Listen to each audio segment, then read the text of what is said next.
Good afternoon, everyone.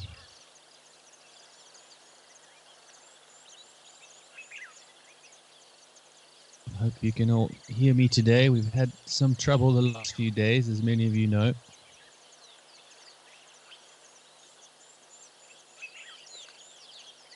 Sincerest apologies for that. We're trying a few new things and streaming from different locations. I'm in the field at the moment, and so is Phil.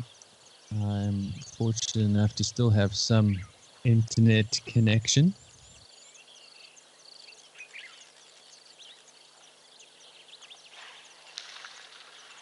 So we've been doing our best to get across to you guys, but I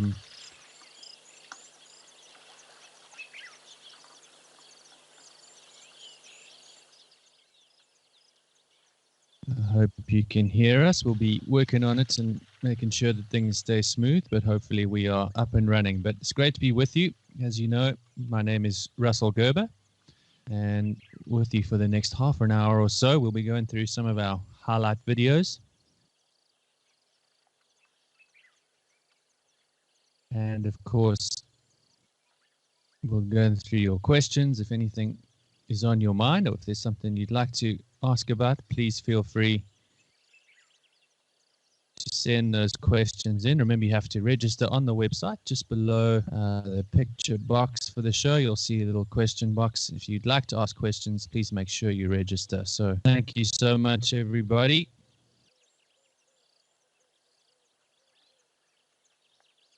And a big shout out, or a couple of shout outs to our regulars out there, Sicko.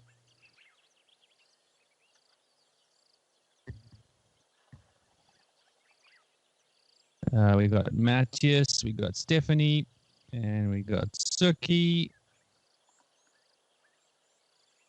Margaret.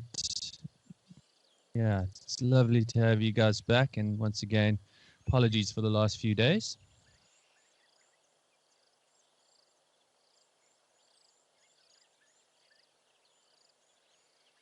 We've started off today live at the beautiful Tembe. We've had a lot of great action at Tembe in the last few days, even the last week, from great visitors like this one, the giraffe, and of course, elephant, who was with us as we started.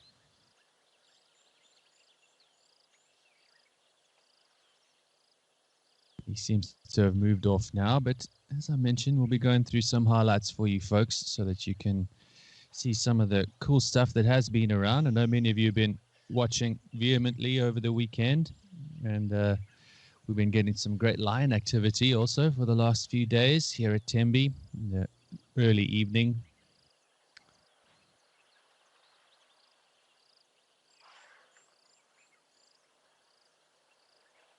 And kicking off with that, let's go through to a little video that we have for you guys of lionesses having a great time here at Tembe.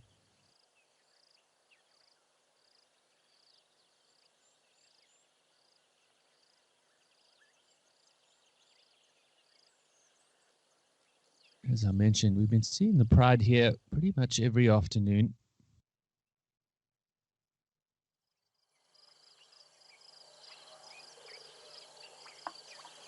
You can see Phil and I discussed this a couple of weeks ago when we were doing our chat about lions, or actually last week already.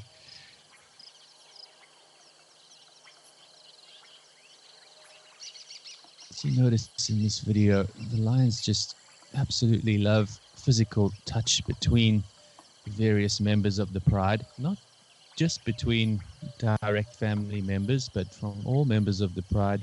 It's just a way of reinforcing those social bonds and making sure that the pride is as tight as possible. As we know, they rely heavily on each other, helping in hunting, helping to protect their territories, and of course, at certain times, if there are young cubs in the pride, any other female that is actually in estrus will help to nurse those cubs.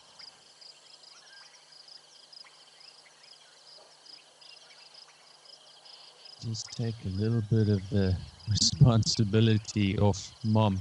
You can see here as well that the big female In the middle of all those other lions is actually the matriarch, as it were, the oldest lioness in the group. And you'll see she's got a collar on.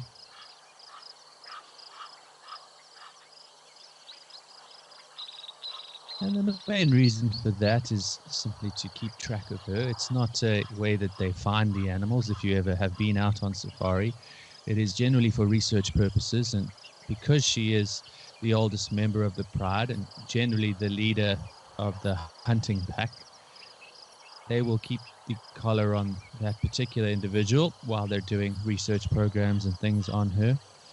Also, just for game management, it helps them to track them down if they are, as I mentioned, doing a research program on them.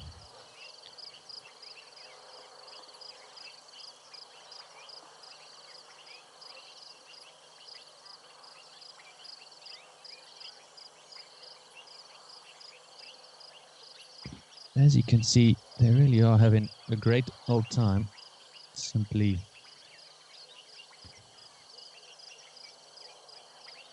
reinforcing those bonds that we were just chatting about. But always a special thing to watch. You always consider lions to be these terrifying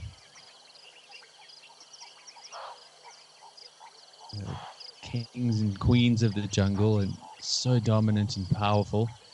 As you can see, they behave in many ways just like your house cats at home. They have very similar traits and can be extremely loving and affectionate towards the other members of their pride. For any other invaders into their territory, or lions or lionesses that they don't know, however,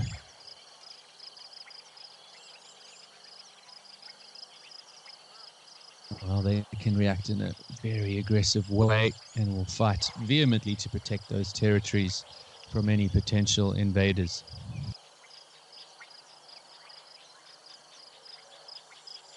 Now, as I mentioned at the beginning of the show, these lionesses have been around for the last few days. So keep your eye out in the late afternoon. And you never know, you might get lucky with them coming on down to the waterhole and catching them live on the cameras.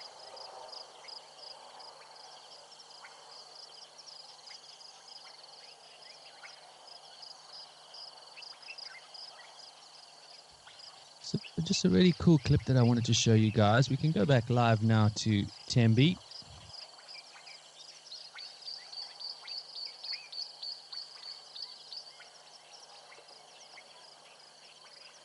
We had some really cool action at Tau over the last few days too. I know I was chatting to some of you yesterday on the Boma chat that we've just been seeing some incredible elephant viewing. So let's go over to Tau and see what we've got on the live cams.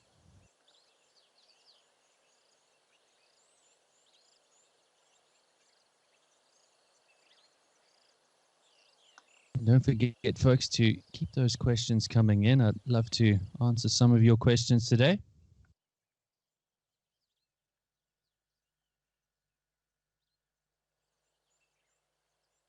And Norm says, special treat watching the live or the love of the Lions. It's great to have you back, Russell. Thank you, Norm. It's great to be back. Yeah, always nice to get over these technical issues we have to deal with sometimes.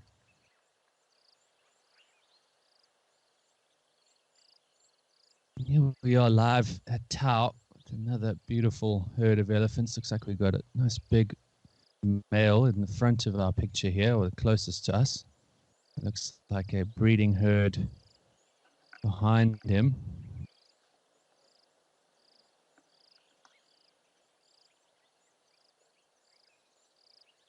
And we've had some great shows of elephants at Tau. I mentioned again some of you yesterday on our Boma chat that we've been really fortunate with some incredible elephant shows coming through at Tau.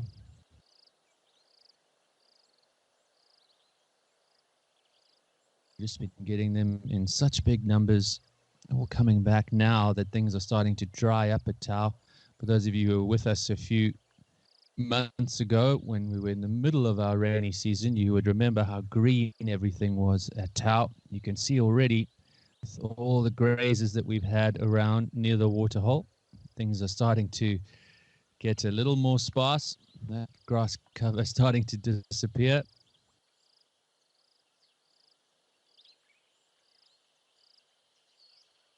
But what is a huge benefit, of course, is as things get drier and the rest of the reserve, there really isn't much water available, we start seeing the big herds of elephant coming down.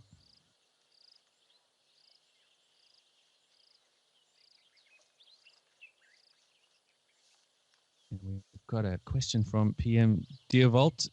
Do they know about the huge crocodiles that live there? It's a good point, Deervolt. Yeah, you know, there are huge crocs at Tau. But big male elephant or any adult elephant, really, even sub-adults, once they get to that size, crocodile is really not something that they worry about too much. It's only the real youngsters that have to be concerned for them. But generally, those little youngsters will be very close to mom or the rest of their aunties within the herd.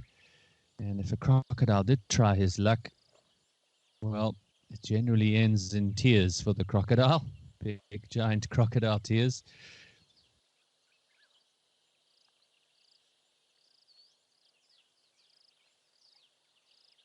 But yeah, for the most part, the elephants really don't have much to worry about when they're this size.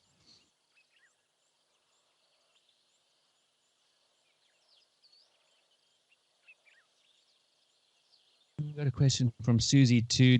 Does the Tau area have big tuskers? Susie, not to the extent of Tembe that we discussed in one of our On Point shows a few weeks ago.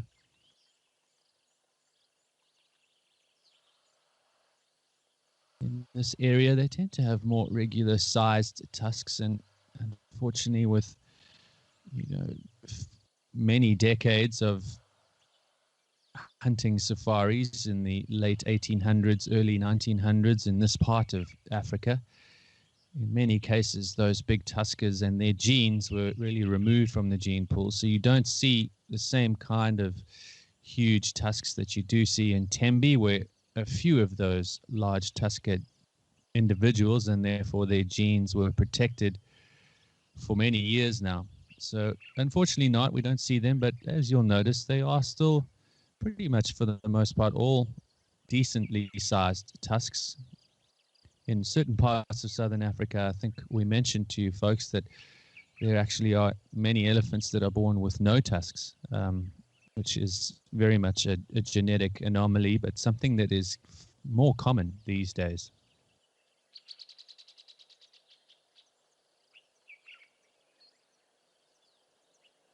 So I hope that answers your question. Let's go over to Nkoro. We've got a few questions about Nkoro at the moment, so can hop over to Nkoro live quickly, and then we'll go through some of our cool videos that we've got for you folks.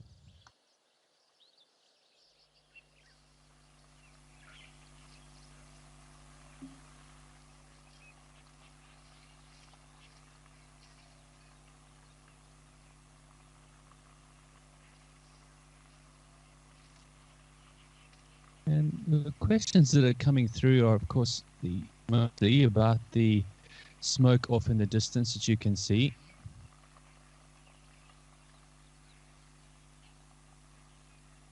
And the question is, what is the fire from? Is it a planned fire? And the truth is, at this point, I'm not entirely sure, but I was involved with a number of controlled burns when I was working permanently in the bush.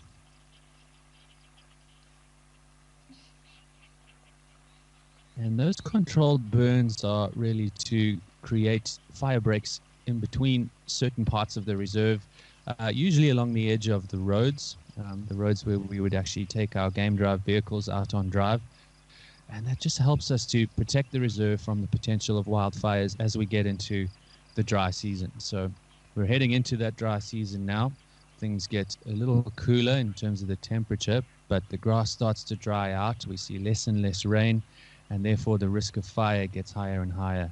So controlled burns around this time of year in the autumn or the fall, if you are from the USA, are actually fairly common. I'm not sure 100% if this is the case at Nkoro right now, and we'll keep an eye on it for sure and let you guys know if there is any new information on it. But looking at the way things are around at the moment,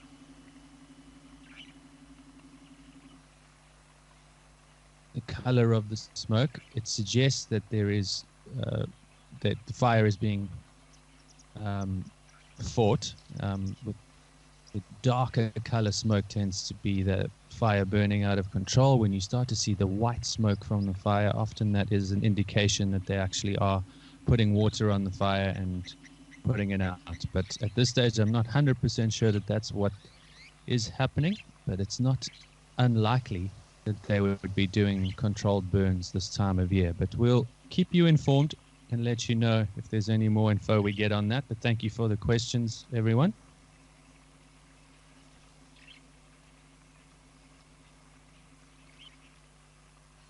Let's go through some of our highlight videos, though, for you guys. As I mentioned, we've got some really cool stuff from the last few weeks.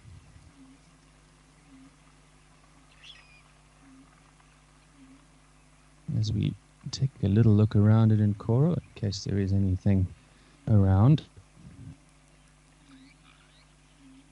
One thing we have seen recently, as we've seen lions at Tembe, we've been seeing lion at Nkoro as well. We've got a little video for you.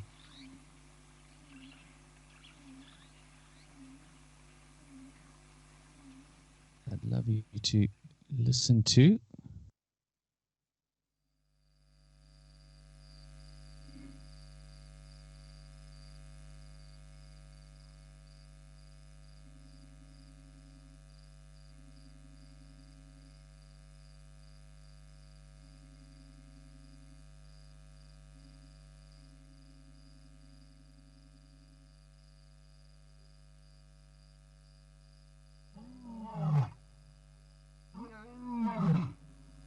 If you look carefully at this fellow,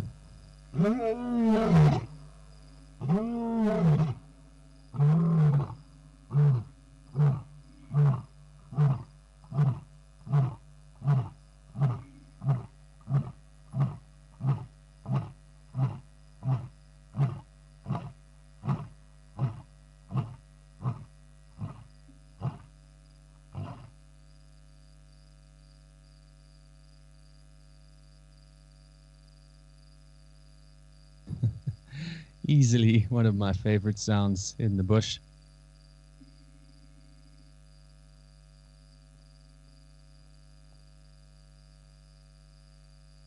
And it's not every day we get it so close to the camera like that, and great to be seeing this big male out in Nkoro.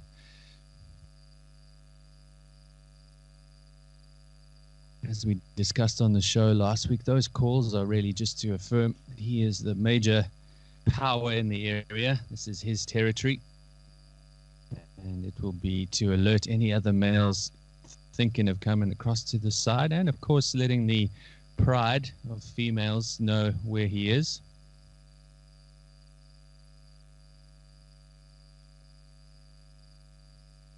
In the meantime, he's going to have a little drink from the water hole. You noticed as he was walking past the camera, he had a really, really big round tummy at the moment, so he's obviously had a good meal very recently.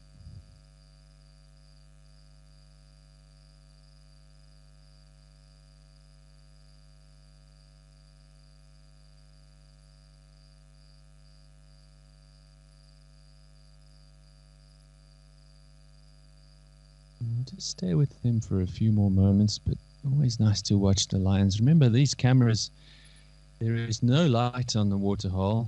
It is all pitch black, and we're watching that lion behave in a completely natural way without disturbing him at all.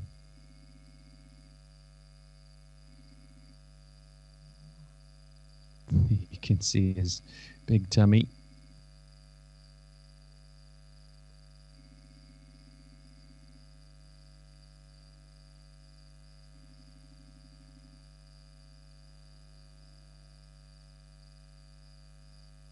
after this, he moves off into the thick bush, and we actually don't see him again. You see, though, the way that he's walking with his ears up too, he is probably looking for the rest of the pride.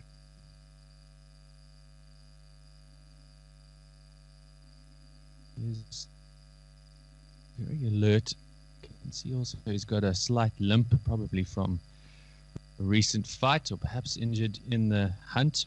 You know, the male lions do often help with the hunt if they are with the pride at the time of hunting.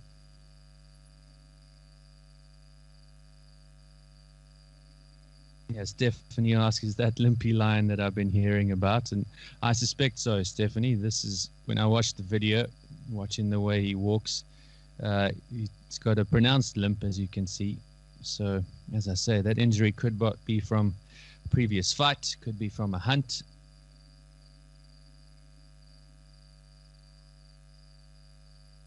And the lions themselves, both the males and females, are remarkably resilient and can heal very well. But so every now and again, particularly those leg injuries, can last their whole life sometimes. And with the aid of the pride, they can still carry on feeding and surviving. For the males, it tends to be harder, so it'll be more difficult for him if he doesn't heal from that limp.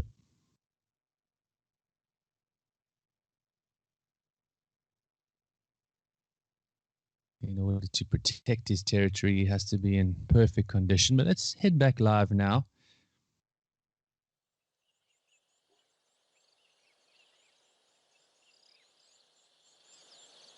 And we'll go back live to Team B with our giraffe, our big male.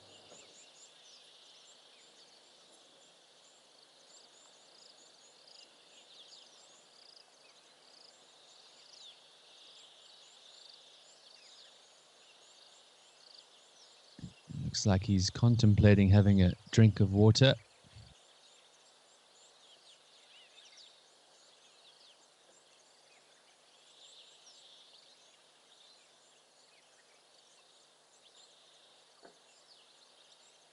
While we're watching him, I had a really nice video from Tao as well, giraffe, which I'd love to show you guys.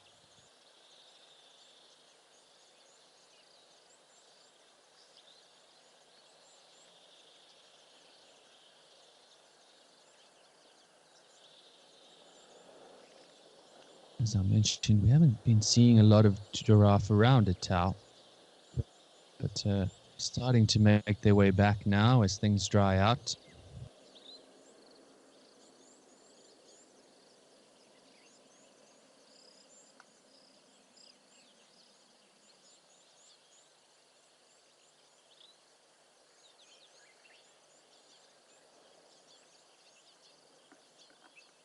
See, going for a drink is pretty scary for a giraffe. They're always looking around and making sure there's no potential danger around when they are thinking of having that drink.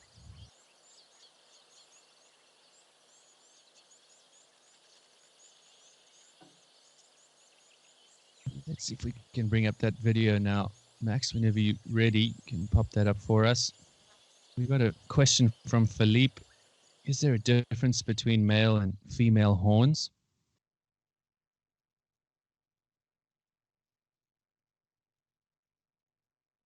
That's a great question, Philippe. Yes, there is a difference. If you look at these two in this video, as I said, this was taken from Tao a few days ago.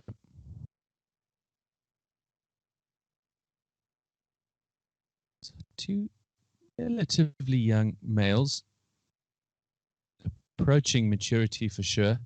And if you have a look at this, this is a wonderful example of the way that male giraffes fight.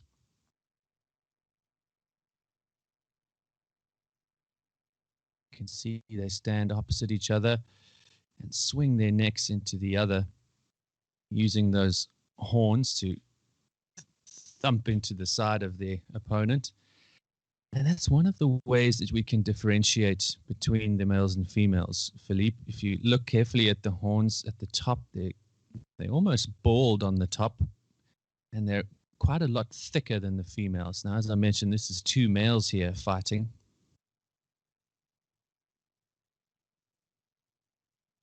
because of this, the way that they fight, those horns do need to be thicker so that they can actually take the impact of hitting into each other like that. And over time, the hair on the top of the horns starts to recede, whereas the female horns are significantly thinner and generally covered in a lot more hair.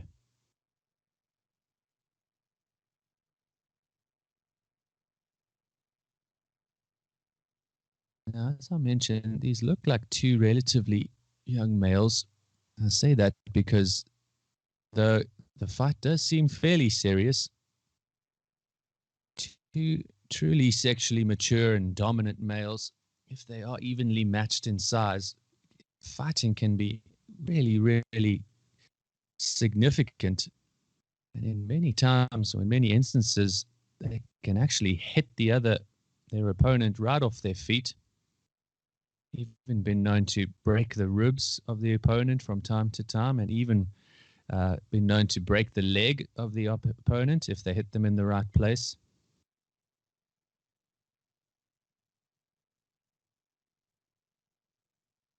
So these two do seem to be taking it relatively seriously.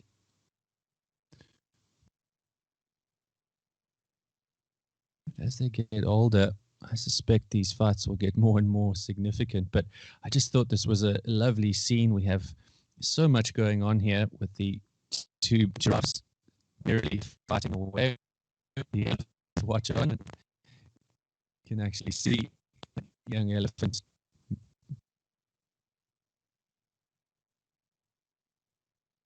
gets a little annoyed by the giraffes. It'll head shake to keep them in line, and then of course the wonderful waterbuck on the left side of our screen too.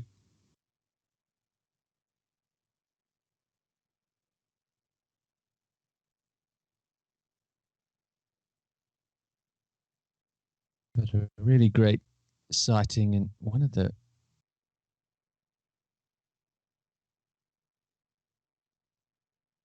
great benefits of heading into winter is seeing more and more of these species interacting with each other. But a really cool video, and I hope some of you managed to catch that live on the cameras from the last week. So let's go back live now. I think we'll head across to Rosie's and see what's up at Rosie's.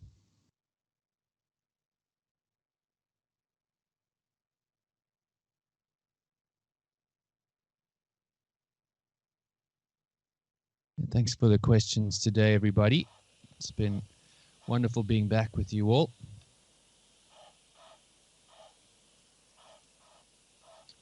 Remember, next week we'll be back at it Tuesday, Wednesday, and Thursday, 2:30 South African time, Central African time.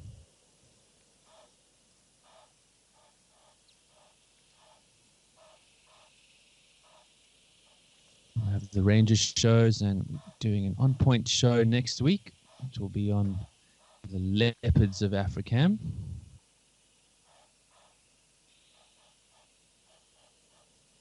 So if you're interested in that, please do join us next Wednesday for that show. Let's have a look around here. Looks like we've got our usual visitors here at Rosie's with our Egyptian geese.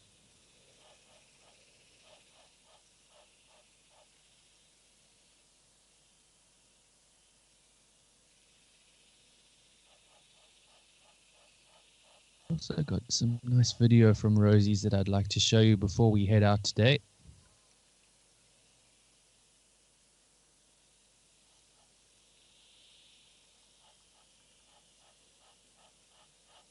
One around at Rosie's besides our Egyptian geese.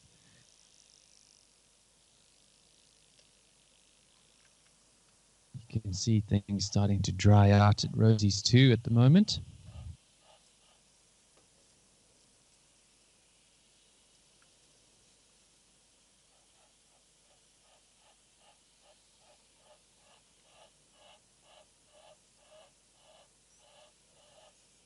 And always interesting to look behind the pan at Rosie's. There's almost a little dip in the valley. It's a little dry riverbed where often leopards and lions prefer to utilize those sorts of approaches to the waterhole.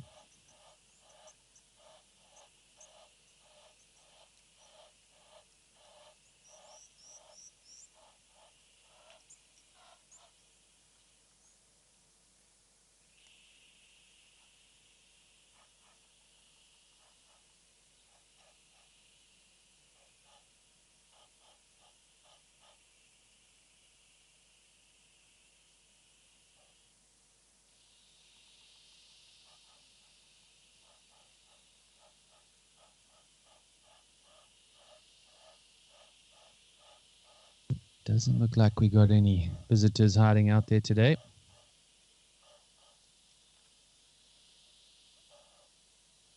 A question from Lion Lover as well. Has anyone asked about the fire at Nkoro?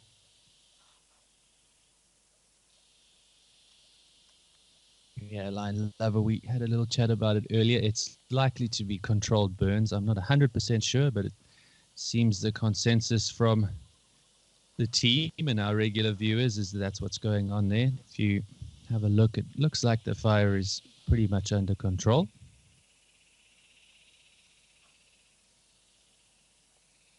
It's a very common time of year for us to do controlled burns, so it's very likely that that's what's happening there.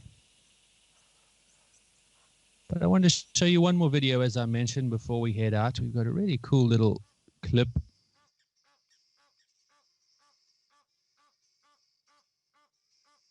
It's a beautiful bird at Rosie's. It's actually been around for the last couple of weeks. And I want you guys just to listen for a moment and then we'll chat about it.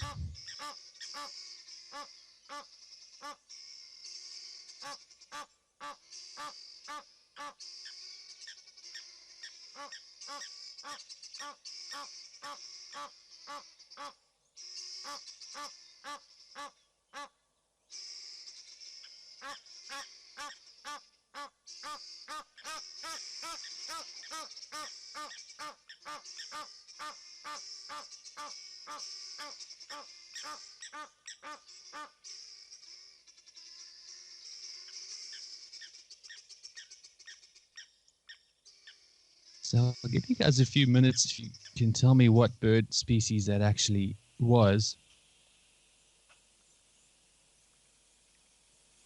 It's not one of the more common birds of prey that we see on the cameras, and it's actually quite a fun one to see. They're more often than not in pairs. There'll be a male and a female generally very close by, and they'll actually often hunt together.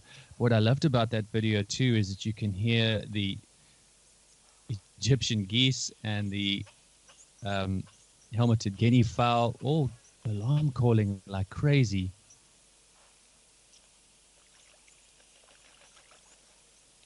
They're obviously a major threat, this particular bird species, to those individuals, particularly the ground-dwelling birds, but they can very easily catch birds on the wing as well, one of their great adaptations. And because they hunt in pairs, the male and female, they can often ambush their prey. Really cool thing to see, but really nice to be seeing them. So keep your eye out here at Rosie's. Maybe we'll see them again anytime soon. So I'll give you guys a minute or two before we head out to give me your best guess on what that bird species is.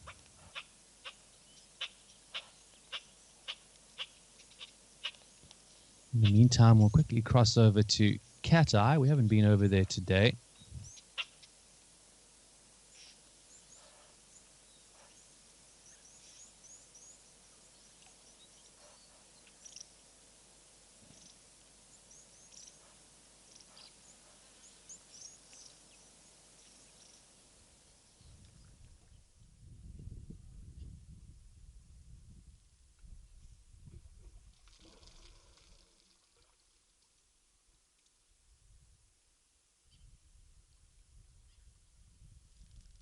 And just always a really nice angle on Cat Eye when we do have visitors at the waterhole.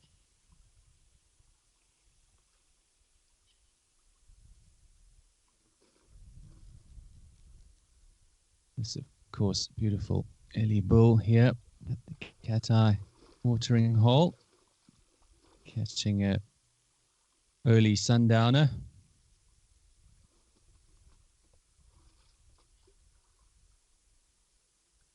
So let's see if we got any guesses on that bird species. Looks like nobody's got it today. It is actually an African hawk eagle. So really cool one. Keep an eye out for it at Rosie's.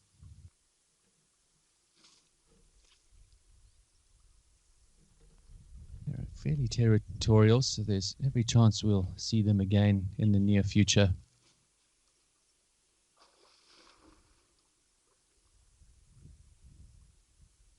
But folks, that's about it from us today. It's been a pleasure as always being with you folks.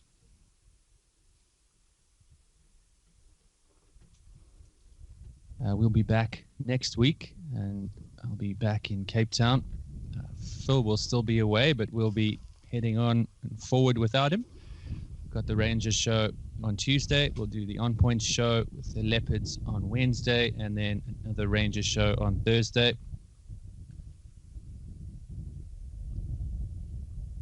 So you'll be hearing a lot from me over the next week or so.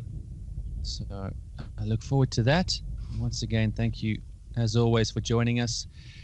Please do share your AfriCam experience with us or with your friends as much as possible.